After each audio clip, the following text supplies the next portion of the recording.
साथी शिक्षक, शिक्षिकाएं, शिक्षणेतर कर्मचारीगण, सभी अभिभावकगण एवं प्यारे बच्चों, सुप्रभात। आज 12 जनवरी को हम राष्ट्रीय युवा दिवस के रूप में मना रहे हैं।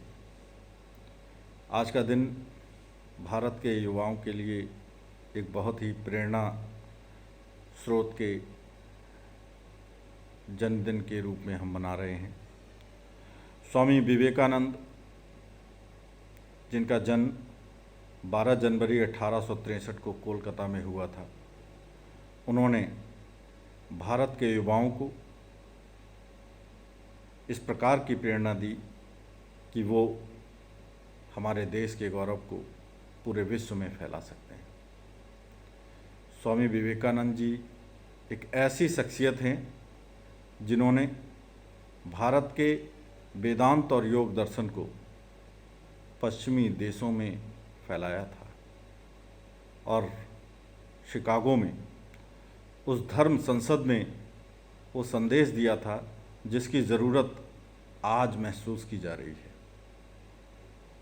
विवेकानंद जी ने कहा था कि हमें धर्मनिरपेक्ष होना चाहिए और किसी भी प्रकार की कट्टरता से बचे रहना चाहिए। धार्मिक सहनशीलता के ऊपर उन्होंने जो बातें वहाँ कही थी, वो बातें 1893 में कही गई बातें। लगता है कि हमने अगर उस समय से इन चीज़ों को ध्यान दिया होता तो विश्व में आज जो समस्याएं उत्पन्न हो रही हैं वो ना होती। स्वामी विवेकानंद जी का एक वाक्य बहुत ही महत्वपूर्ण है जो उन्होंने कहा कि कोई भी चीज़ जो हमें आध्यात्मिक, शारीरिक या मानसिक रूप से कमज़ोर बनाती है, उसे जहर की तरह अपने जीवन से निकाल देना चाहिए।